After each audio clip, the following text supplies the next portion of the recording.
తులతో చక్క తలకాయ కనపడుతూ ముక్కు కనపడుతూ నూరు కనపడుతూ ఉంటే ఒక్క పరమశివుడు మాత్రం లింగస్వరూపంగా ఎందుకుంటాడు? దాని వెనకాతల ఏదైనా భావన ఉన్నదా? అసలు ఎటువైపుకి తిరిగి పూజ చేయాలి? ఆ లింగాకృతి ఎందుకు వచ్చింది? లింగము అన్న మాటకు అసలు అర్థం ఏమిటి? ఈ విషయాల్ని మీకు నేను విజ్ఞాపన చేసే ప్రయత్నం చేస్తాను. మీరు ఒక్కసారి ఆలోచన చేయండి. మీకు భగవంతుని యొక్క స్వరూపమును పట్టుకోవడంలో మనస్సు మునక వెయ్యడానికి తేలిక మార్గం ఒకటి వేదం చెప్పింది. ఎంత అందమైన మాట చెప్పిందో తెలుసా అండి? ఋతం పిబంతౌ సుకృతస్య లోకే గుహా ప్రతిష్టౌ పరమే పరార్ధే యో వేద నిహితం గుహాయాం అంది. ఒక పదార్థం ఒకటి ఉందయ్యా, అది నీ యొక్క మాంసనేత్రములకు గోచరము కాదు, అది కనపడదు. నువ్వు ఇలా చూస్తే నామరూపాలు కనపడతాయి, కానీ ఆ పదార్థం, ఆ పరబ్రహ్మము నీ కంటికి కనపడదు. ఈ కంటి చేత నీవు చూడలేవు. ఈ కంటి చేత చూడబడనటువంటి పరబ్రహ్మము ఉన్నది అని మాత్రం నీకు తెలుస్తోంది. గాలిని మీరు చూస్తున్నారా? గాలిని మీరు ఎప్పుడు చూడలేదు, కానీ గాలి వలన మనం బతుకుతున్నామా లేదా? గాలి వేస్తోంది, గాలి వీస్తోంది అని మనం తెలుసుకుంటున్నామా లేదా? త్వగింద్రియం వల్ల, ఆ స్పర్శేంద్రియం వల్ల. చర్మానికి తగిలితే ఆ గాలి వీస్తోందండి అంటున్నాం కదా. గాలి వెయ్యకపోతే గాలి వీయట్లేదండి, చాలా ఇబ్బందిగా ఉంది, ఒక్క పెట్టేస్తోంది, చెమట పెట్టేస్తోంది అంటాం కదా. అలా భగవంతుడు కేవలము మీకు మాంసనేత్రమునకు కనపడనంత మాత్రం చేత భగవంతుడు లేదని అనరాదు. అలా అంటే ఏమవుతుంది? ఏమంటే మీరు ఉన్నాడు ఉన్నాడు ఉన్నాడు అంటున్నారు, మేము లేవు లేడు లేడు అంటున్నాం. మీరు అనరా మాట. మీరు అలా అనేవాళ్ళు అయితే ఇంత భక్తితో వచ్చి ఇక్కడ కూర్చో. నేను మాట్లాడేది దేని గురించి అంటే, అటువంటి భావన ఏర్పడినటువంటి సంస్కారం ఉంటే నేను చెప్తున్నాను. భగవంతుడు లేడు అన్నారనుకోండి, భగవంతుడు లేడు అనవలసి వస్తే ఈ ప్రకృతిలో అనేకమైనటువంటి విషయాలు జరుగుతున్నాయి. దీనికి ఎవరు కర్త? ఒకరు ఉండాలి కదండి. మీరు చూడండి, ఒక పూల కుండీలో మీరు ఒక మల్లె తీగ వేశారు, దానికి ఒక చిన్న మొగ్గ పట్టింది. మీరు ఆ చిన్న మొగ్గని తీసి రేకులు బలవంతంగా విప్పారు. బలవంతంగా విప్పి ముక్కు దగ్గర పెట్టి వాసన చూడండి, దాని యందు సౌరభం ఉండదు. అంటే మల్లె పువ్వుకు ఉండవలసినటువంటి వాసన దాని యందు ఉండదు. మీరు ఆ మొగ్గను అలాగే ఉంచి మరునాడు ఉదయం కుండీ దగ్గరికి వచ్చి చూడండి, అది ఇంకొంచెం పెరుగుతుంది. పెరగడంలో గమ్మత్తు ఏమిటంటే, దానికున్న రేకుల దగ్గర నుంచి ఆ కింద ఉండేటటువంటి చిన్ని చిన్ని ఈనెల దగ్గర నుంచి అన్నీ సమానంగా పెరుగుతాయి. ఒకానొక నాడు అదొక పెద్ద మల్లె మొగ్గ అవుతుంది. సాయంకాలం అయ్యేటప్పటికీ అది బాగా అరవిరిసి ఉంటుంది. రేకులు ఇలా కింద వరకు విచ్చుకుంటాయి. మీరు ఇప్పుడు దగ్గరకు వెళ్ళి వాసన చూడక్కర్లేదు. మీరు అక్కడికి వెళ్ళి నిలబడినా దాంట్లోంచి మల్లెపువ్వు వాసన వస్తుంది. ఈ మొగ్గని ఇలా పెంచిన వాడెవరు? ఈ మల్లె మొగ్గలోకి మల్లె వాసనే ఏర్పాటు చేసిన వాడెవరు? మీరు నేను కాదు కదా, అంతవరకు ఖాయం. మనం ఏర్పాటు చేయలేదు. అలాగే ఒక సన్నజాజి తీగ యందు సన్నజాజి యొక్క సౌరభమే ఉండాలి. మీరు ఒకే ఒక పెద్ద కుండీ తీసుకుని ఒక మల్లె చెట్టు, ఒక జాజి తీగ, ఒక కుంకుడు చెట్టు, మూడింటిని వేశారనుకోండి, అంటే అంత పెద్ద చెట్టు అవుతుందా అని ఊహకి చూడండి. ఒకే మడి కట్టి పోనీ వేశారండి. ఒకే మడిలో మీరు గీత గీసిన చోట మీరు పోసిన ఒకే నీళ్లు తాగినటువంటి ఈ తీగలు మల్లె పువ్వు వాసనే ఇస్తుంది, జాజి పువ్వు వాసనే ఇస్తుంది, కుంకుడుకాయ చేదు రుచి కలిగినటువంటి కుంకుడుకాయనే కాస్తుంది. అదే మట్టి కదా, మీరు తెచ్చిపోసిన ఒక మట్టే, మీరు పోస్తున్న ఒక్క నీళ్ళే, మూడు వేసింది మీరే, కానీ అదే మట్టిలోంచి మూడు మొక్కలు మూడు రకాలుగా సౌరభాన్ని కాయని ఇచ్చేటట్టుగా శాసనం చేసిన వాడెవరు? ఎవరో ఉన్నారు కర్త ఇవి పెరగడానికి. ఇలా పెరిగేటట్టుగా చేసినటువంటి కర్త ఒకడున్నాడే, వాడు బ్రహ్మము. ఇప్పుడు ఈ బ్రహ్మం ఎక్కడున్నది అని అడిగారు. అంటే శాస్త్రం అంది, బ్రహ్మం ఎక్కడున్నదని అడక్కు, బ్రహ్మమునే నీవున్నావు. ఆ బ్రహ్మమునందే నువ్వు ఉన్నావు, నీవే బ్రహ్మమై ఉన్నావు, నీకు తెలియడం లేదంతే. కాబట్టి ఇప్పుడు అంతటా నిండిపోయినటువంటి ఈ పరబ్రహ్మాన్ని చూడడానికి ఈ మాంసనేత్రము సరిపోతుందా? ఈ మాంసనేత్రం మహా చూస్తే ఎక్కడి వరకు చూస్తుందండి? ఇలా తలెత్తి చూస్తే ఆకాశంలో మన భూమి కన్నా కొన్ని వేల రెట్లు పెద్దదైన నక్షత్రాన్ని ఇంత చిన్నదిగా మిణుకుమంటున్నట్టుగా చూపిస్తుంది. అంత మాత్రం చేత నక్షత్రం మిణుకుమంటూ ఇంతే ఉందని మీరు అనుకుంటున్నారా? అది భూమి కన్నా కొన్ని వేల రెట్లు పెద్దది, కానీ చాలా దూరంలో ఉండడంలో మీకు అది మిణుకుమంటున్నట్లుగా కనపడుతోంది. కన్ను చూపించింది సత్యమా? కన్ను చూపించింది సత్యం కాదు. కన్ను చూపించింది సత్యం అయితే మనం ఏమంటాం? సూర్యాస్తమయం అయిపోయిందంటాం. సూర్యుడు అస్తమించాడా? సూర్యుడు అస్తమించలేదు. సూర్యుడికి అభిముఖంగా ఉండకుండా చాటుకి భూమి తిరిగింది. కంటి చేత దర్శనమై చెప్పబడినవి అన్నీ సత్యములు కావు. ఒక చోట దూరంగా కొండ మీద పొగ కనబడింది, అదిగో అక్కడ అగ్నిహోత్రం ఉంది అన్నాడు. దగ్గరకెళ్ళి చూస్తే అది పొగమంచు, చల్లగా ఉంది కొండంతా. నీ కన్ను చూసి చెప్పినది ఏదో అది ప్రమాణము కాదు. ఏది ప్రమాణము? వేదం ప్రమాణం. ప్రమాణమైనటువంటి వేదము యొక్క వాక్కు ఎవరి చేత చెప్పబడిందో వాడే ఈ పరబ్రహ్మమునకంతటికీ కర్త. ఆ కర్తని మీరు చూడాలి అని అనుకున్నారనుకోండి, ఎప్పుడైనా అసలు ఇలా నా చేత మాట్లాడించేవాడు, నేను తిన్నది జీర్ణం చేసేవాడు, జీర్ణం అయిపోగా ఉన్న పిప్పిని బయటికి తోసేవాడు, నాలో నిరంతరం రక్తాన్ని ఎలా కదుపుతూ ఉండేటటువంటి వాడు, నాలోకి ఊపిరిని తీసేవాడు, నాలోంచి ఊపిరి వదిలేవాడు, ఇన్నిటిని చేసేటటువంటి వాడు ఎక్కడున్నాడో ఒక్కసారి చూద్దామని అనిపించింది అనుకోండి. మీరు జాగ్రత్తగా పట్టుకోండి ఈ విషయాన్ని. శాస్త్రం అంది నీవు చూడలేవు అంది. ముందన్న మాట ఏమిటంటే అది నీకు కుదరదు, నీవు చూడలేవు. ఎందుకు చూడలేవు? నీకు చూడడానికి ఇయ్యబడినటువంటి సాధనము నేత్రము. ఈ నేత్రము కూడా దేని వలన ప్రకాశిస్తోంది? లోపలున్న పరబ్రహ్మము వలన నేత్రం ప్రకాశిస్తోంది. దానికి వెనక్కి తిరిగి లోపలికి చూడడం రాదు, పైకి చూడడం వచ్చు, వెనక నుంచి పడుతున్న ఆత్మ యొక్క శక్తి చేత. ఇప్పుడు ఈ కన్ను ఎలా పట్టగలదు భగవంతుణ్ణి? చూడలేదు. నీకు నామరూపాత్మకమైన జగత్తునొక్కదాన్ని ఈ నేత్రము చూపించగలదు. పటకారని చెయ్యి పట్టుకోగలదు, కానీ చేతిని పటకార ఎప్పుడూ పట్టుకోలేదు. కన్ను ఆత్మచేత ప్రకాశించాలి తప్ప కన్ను ఆత్మని ప్రకాశింప చెయ్యలేదు. కాబట్టి మాంసనేత్రం చూడదు. కాబట్టి చూడగలవా? చూడలేవు. ఏమండి మీరు ఆ మాట అంటే మరి మాకు బెంగగా ఉంది. అయితే ఇంకా అసలు మాకు ఇవన్నీ చేసిన కర్త ఒకడున్నాడు, వాడిని ఒక్కసారి చూడాలంది మాకు. మరి చూడ్డం కుదరదా అంటే శాస్త్రం అంది వాడు ఎలా ఉంటాడో అంతటా నిండిపోయిన వాణ్ణంతటినీ తీసుకొచ్చి వాడి రూపమే ఇక్కడ ఉన్నది అని మీకు అందేటట్టుగా ఈశ్వరుడు నిర్దేశింపబడినాడు దీని యందని మీకు అర్థం అవడానికి మేము ఒక వస్తువుని చూపిస్తాం. అది ఏ పరబ్రహ్మము, దానికి లింగమని పేరు. అక్కడొచ్చింది లింగము అనేటటువంటి మాట. కాబట్టి ఇప్పుడు లింగ దర్శనమునకు ఏది ప్రధానము? ఆర్తి ప్రధానము. ఆర్తి దేని వలన ప్రధానము? విచారణ వలన ప్రధానము. మీకు విచారణ కలగాలి ఎప్పుడో ఒకప్పుడు.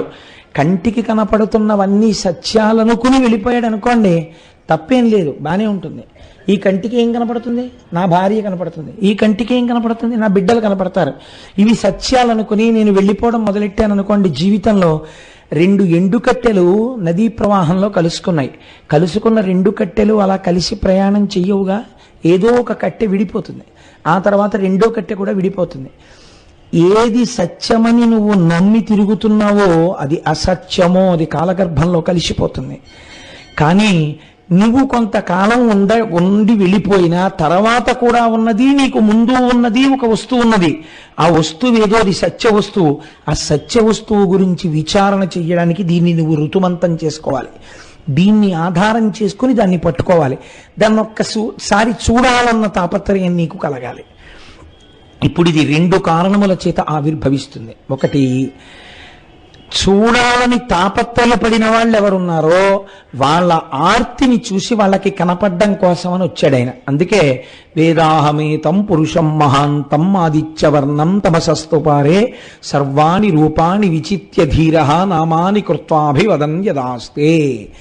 ఇలా మేం చూడాలనుకుంటున్నాము అని చెప్పబడినటువంటి పరబ్రహ్మము వాళ్ళు ఎలా కోరుకున్నారో అలా కనపడినది. మా చిన్నతనంలో, ఇప్పుడంటే చాలా తక్కువైపోయింది, కానీ పంచదారతో చేసిన చిలకలు, కోడి పుంజులు ఇవన్నీ అమ్మేవారు. ఏదో ఇంట్లో కొన్ని శుభకార్యాలు జరిగినప్పుడు అవి తయారు చేసే వాళ్ళ దగ్గరికి వెళ్ళి, అయ్యా మాకు పంచదార చిలకలు ఒక 2 కిలోలు, పంచదార కోళ్ళు ఒక 2 కిలోలు, పంచదార నెమళ్ళు ఒక 3 కిలోలు, పంచదార హంసలు ఒక 5 కిలోలు ఇమ్మంటే వాళ్ళు దేనికి అవి అట్టపెట్టెలో పెట్టి ఇచ్చేసేవారు. ఇప్పుడు ఇవన్నీ తీసుకొచ్చి పిల్లలు సంతోషిస్తారని ఒక కోడిని, ఒక కుక్కని, ఒక హంసని, ఒక నెమలిని అక్కడ పెట్టి చూపించి, చూసావా ఎలా ఉన్నాయో అన్నాడు. ఇప్పుడు కోడిని తింటాను అనగారండి అని సరదాగా వాడు కొరికాడు. కోడి ఎలా ఉంది? తీయగానే ఉంది. వాడు నెమలిని తింటానని తిన్నాడు, ఎలా ఉంది? తీయగానే ఉంది. వాడు హంసని తింటానని తిన్నాడు, ఎలా ఉంది? తీయగానే ఉంది. కోడిగా, హంసగా, నెమలిగా కనపడుతున్నది పంచదార పాకమే, కానీ పంచదార పాకము కనపడదు. దాని బదులు నామరూపాత్మకమైనటువంటి నెమలి, హంస అవి కనపడుతుంటాయి. నామరూపాత్మకంగా కనపడేటటువంటి ఈ సమస్త జగత్తునందు నిండిపోయిన బ్రహ్మమున్నదే, అది కంటి చేత చూడాలని తాపత్రయపడితే శివలింగముగా ఆవిర్భవించినది. అది ఒక కారణం.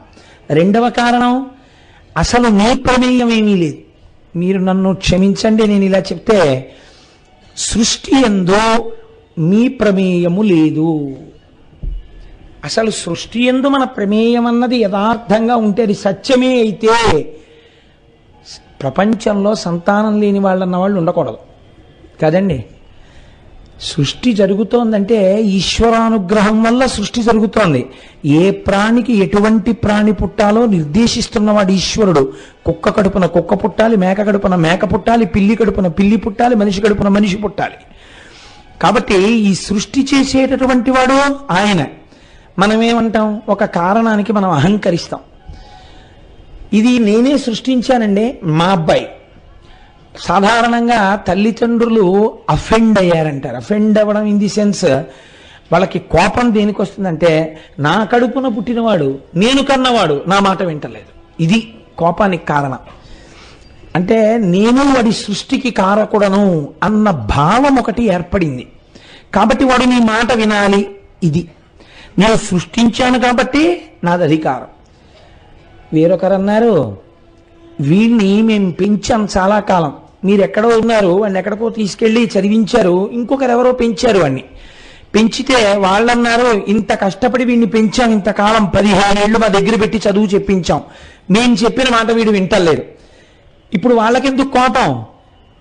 సృష్టింపబడిన పదార్థాన్ని పెంచి పెద్ద చేసి నిలబెట్టి రక్షించిన వాడి మాట వింటలేదు, అది వాళ్ళకు కోపం. నిజానికి చదివించడం, నిలబెట్టడం ఇవన్నీ కూడా వాడి లోపల ఉన్న మేధరూపంలో ఈశ్వరుడు ప్రకాశిస్తున్నాడు.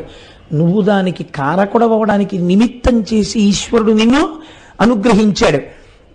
నీకో కొడుకున్నాడు అనిపించడానికి నిన్ను అనుగ్రహించి నీకు ఒక కొడుకు కలిగేటట్టుగా నిన్ను అనుగ్రహించాడు. సృష్టికర్త స్థితికర్త కూడా ఎవరు? ఎవడిలోంచి బయటికి వచ్చాయో వాడు ప్రళయకర్త. వాడు అన్ని వాళ్ళలో పెట్టుకుని వాళ్ళలోంచి తీసిస్తున్నాడు. ఇప్పుడు వాడే సృష్టికర్త, వాడే స్థితికర్త అయితే నేను సృష్టికర్తని, నేను స్థితికర్తని అని అహంకరిస్తే ప్రళయకర్త పాఠం చెప్పడానికి ఒకసారి రావాలి కదండి. అది అసలు ఉద్దేశం. అంతేకాని అందుకని ఒకనాడు ఏమైంది, లింగావిర్భావ కాలమునందు ఒకానొక కల్పంలో బ్రహ్మగారికి శ్రీ మహావిష్ణువుకి ఒక చిన్న వాదోపవాదం జరిగింది. నేను బ్రహ్మము అంటే నేను బ్రహ్మము, నేను అధికుడు అంటే నేను అధికుడు.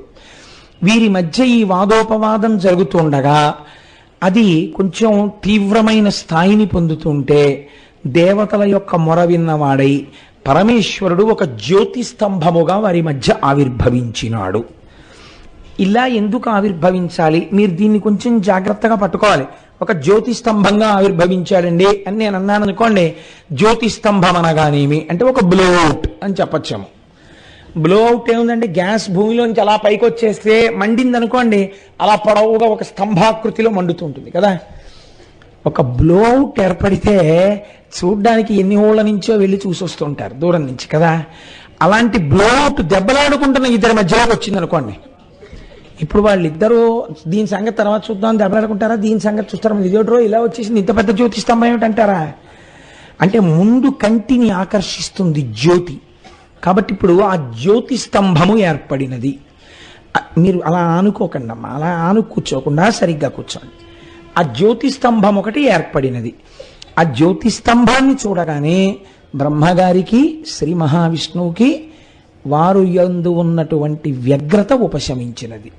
ఉపశమించింది. ఒరే మన ఇద్దరం చాలా గొప్పవాళ్ళం అనుకుని దెబ్బలాడుకుంటున్నాం కదా, మన ఇద్దరి మధ్యలో కొత్తది ఇంకోటి వచ్చింది ఇదేమిటి అనుకున్నారు. సరే బాగానే ఉంది, ఇది కూడా ఒకందుకు మంచిదే. ఎందుకు మంచిది? మన ఇద్దరిలో ఎవరు గొప్పవాడో తేల్చుకోవడానికి ఇది బాగా పనికొస్తుంది. అసలు ఇలా చూస్తే పైన కనబట్టలేదు, ఇలా చూస్తే కింద కనబట్టలేదు, ఎక్కడి నుంచి వస్తోందో తెలియట్లేదుగా. నేను పైన ఇది ఎక్కడుందో దీని మొదలు కనిపెడతా, నువ్వు కింద కనిపెడతావా? కనిపెడతాను.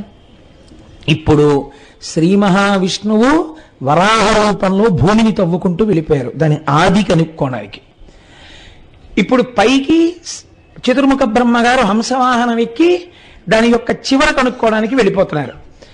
ఈ పైకి కిందకి కనుక్కోవడానికి వెళ్ళిపోతున్న వాళ్ళలో ముందు సత్వం ఆవిర్భవించినటువంటి వారు శ్రీమన్నారాయణుడు.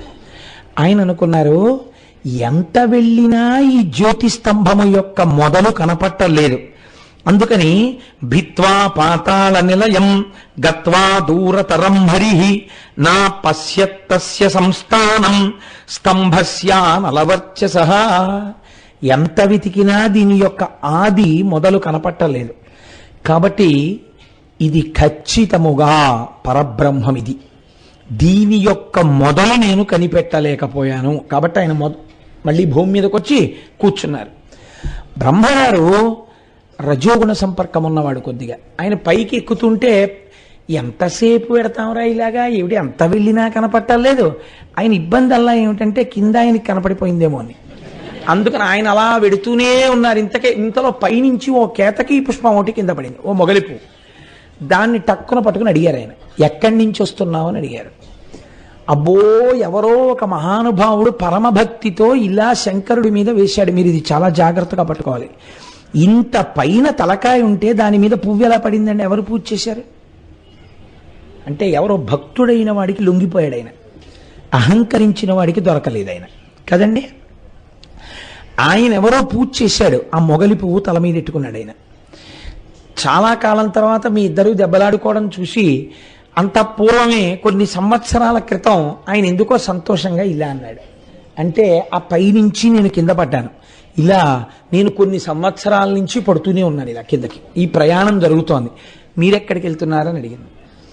అయ్య బాబోయ్ నువ్వు ఇలా ఎన్నో ఏళ్ల నుంచి పడుతున్నానంటున్నావు అంటే ఎప్పటికి కనపడుతుంది నాకు, పోన్లే కానీ ఒక ఉపకారం చేస్తావా అన్నాడు. ఏం కావాలి మీకు అని అడిగింది. అడిగితే ఏమి లేదు, కిందకి వెళ్ళిన తర్వాత శ్రీమన్నారాయణుడు ఉంటారు, నేను ఆ పై భాగాన్ని చూశానని ఆయనకి సాక్ష్యం చెప్తావా అన్నారు. చెప్పను అంటే చతుర్ముఖ బ్రహ్మగారు సృష్టికర్త, అందుకని చెప్తాను అంది మొగలిపువ్వు. సరే శివమహాపురాణాంతర్గతం కాదు కానీ ఇతర పురాణాల్లో సమన్వయం ఏమిటంటే అక్కడే ఒక ఆవు కూడా కనపడింది. ఆ ఆవుని నువ్వెందుకు వెళ్ళావంటే పైన అభిషేకం చేసి వస్తున్నాను, నేను ఆ పైనుంచి అప్పటి నుంచో దిగుతున్నాను, నువ్వు కూడా చెప్తావా అని చూశానని చెప్తాను ముఖంతో అంగీకరించింది. ఇద్దరూ కిందకు వచ్చారు. శ్రీ మహావిష్ణువుని ఆయన ముందు అడిగారు, చూసొచ్చారా అని అడిగారు. అబ్బాయి నాకు కనపడలేదు, ఎంత దూరం వెళ్ళినా కనుగొనలేకపోయాను, పైకి వచ్చేసాను అన్నారు. నేను చూసొచ్చాను, ఇదిగో సాక్ష్యాలు, ఈ కేతకీ పుష్పం, ఈ ఆవు.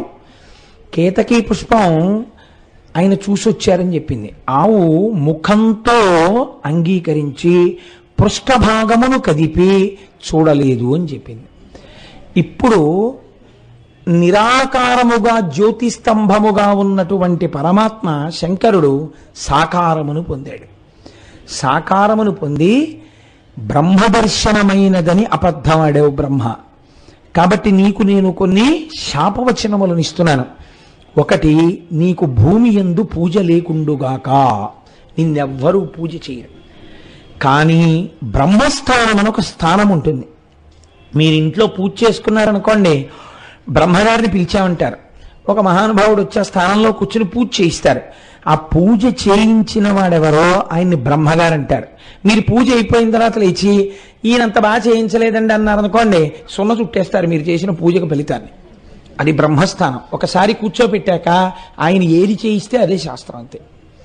కాబట్టి నువ్వు బ్రహ్మస్థానమునందు ఆవాహన పొంది గౌరవింపబడుతుంటావు.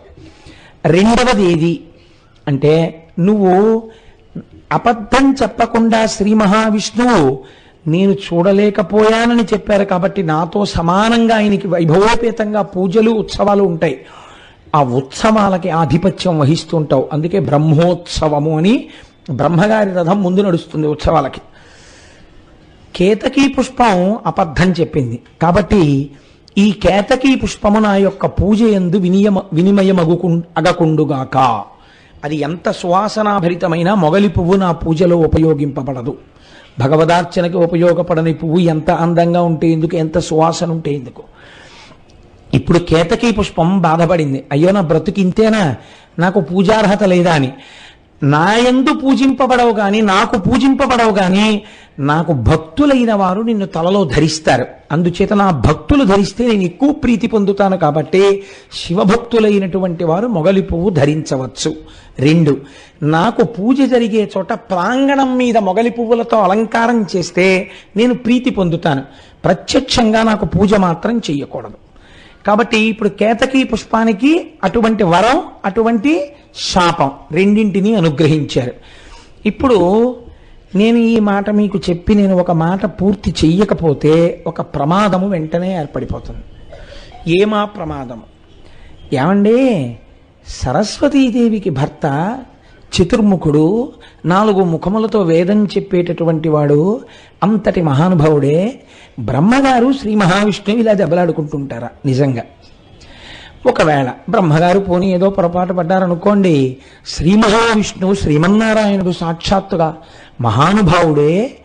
ఏ మహానుభావుడి యొక్క అనుగ్రహంతో ఈ లోకాలు నిలబడుతున్నాయో, ఏ శ్రీమన్నారాయణుణ్ణి మనం రామాయణం భాగవతం చెప్పుకున్నప్పుడు సృష్టికర్తగా కూడా చెప్పుకుంటామో, వటపత్రశాయిగా ప్రళయకర్తగా కూడా చెప్తామో, అటువంటి మహానుభావుడు ఇంత లీకితనంగా బ్రహ్మగారితో దెబ్బలాడి మధ్యలో జ్యోతిస్తంభం వస్తే దాన్ని మొదలు కనిపెడతానని ఆయన వరాహ రూపంలో పెడతాడా కిందకి? అసలు ఇదేనా దీని ఉద్దేశ్యం? లేకపోతే ఇంకేమైనా చెప్పాలని అనుకుంటోందా పురాణం? మీరు బాగా ఆలోచించండి. అలా ఏర్పడినటువంటి శివలింగము జ్యోతిస్తంభముగా ఏర్పడినదే మహాశివరాత్రి. దాని పేరు రాత్రి. ఇది మెల్లమెల్లగా లింగాకృతి తగ్గిపోయి కంటి చేత చూడబడదగినటువంటి లింగాకృతిని పొందినటువంటి రూపమే అరుణాచలంలో ఉన్నటువంటి కొండ. ఆ శివుడు నిర్దేశించిన తరువాత పూజ ప్రారంభమైన రోజే మహాశివరాత్రి. ఇలా అయితే ఇంతవరకు బాగుంది. కానీ మరి ఈ బ్రహ్మగారి యొక్క స్థితి, శ్రీ మహావిష్ణువు యొక్క స్థితి ఏమి? మీరు ఒక్కటి గుర్తుపెట్టుకోండి. మీరు జాగ్రత్తగా సమన్వయం చేసుకుంటే బ్రహ్మ, విష్ణువు, శివుడు అనేటటువంటి మూడింటితోటే మీకు ఎప్పుడు ఏది చెప్పవలసి వచ్చినా వ్యాసుడు చెప్తుంటాడు. ఎందుకు చెప్తారో తెలుసా అండి? ఉన్న ఒక్క బ్రహ్మము ఈ 3గానే పనిచేస్తుంటుంది. సృష్టికర్త, స్థితికర్త, ప్రళయకర్త, పరబ్రహ్మం. మీరు ఒక్క విషయం కొంచెం జాగ్రత్తగా గమనించండి. శ్రీ మహావిష్ణువు స్థితికారుడు కాబట్టి ఆయన సత్వగుణ సంపన్నుడు కదండి. మనం ఆ మాట అంటాం కదా. సరే, ఆయన సత్వగుణ సంపన్నుడైతే భయంకరాకృతిలో నరసింహావతారాన్ని ధరించి హిరణ్యకశిప సంహారం చేసి కోపం తగ్గనప్పుడు, ఎంతమంది స్తోత్రం చేసినా కోపం తగ్గనప్పుడు దాన్ని సత్వం అంటారా, తమస్సు అంటారా? క్రోధము తమస్సు. రామచంద్రమూర్తి కోదండాన్ని చేతిలో పట్టుకుని కొన్ని వేల మందిని తెగటార్చినప్పుడు కించిత్ కోపం కూడా రాకుండా తెగటార్చాడని మీరు చెప్పగలరా? క్రోధం ఆయనకు వచ్చిందని వాల్మీకి మహర్షి చెప్పారు కొన్ని చోట్ల. అప్పుడు ఆయన తమోగుణ సంపన్నుడు కాలేరా? శంకరుడు తమోగుణ సంపన్నుడు, లయం చేస్తాడంటారు. తమోగుణ సంపన్నుడు శంకరుడైతే దక్షిణామూర్తిగా కూర్చుని లోకానికి జ్ఞానం ఇవ్వలేదా? అప్పుడు మరి ఆయన సత్వగుణ సంపన్నుడు కాడా? మరి అదే శంకరుడు జ్ఞానప్రదాతయ్యై జ్ఞానానికి మహేశ్వరుణ్ణి మీరు కొలవండి అని అనిపించుకుని శృతివాక్యం చేత పొగడబడినటువంటి వాడు మహానుభావుడై సత్వగుణ సంపన్నుడు కాలేదా? మరి అలాంటప్పుడు ఒక గుణాన్ని మీరు భగవంతుని యందు ఆరోపించి మాట్లాడడం మీ అజ్ఞానం అనుకోవాలా, మీ జ్ఞానం అనుకోవాలా? భగవంతుని యందు గుణమును ఆరోపించి మాట్లాడడం ఏంటండి? అంతకన్నా అసంబద్ధమైన విషయం ఇంకోటి లేదు. యథార్థమేమి అంటే మహానుభావుడైనటువంటి బాణుడని సంస్కృతంలో మహాకవి బాణుడు. ఒక్కొక్క సో అంటారు కాళిదాసు సమానుడు లేదా కాళిదాసు కన్నా అడుగు ముందే ఉన్నవాడు బాణుడు అంటారు. ఆ బాణుడు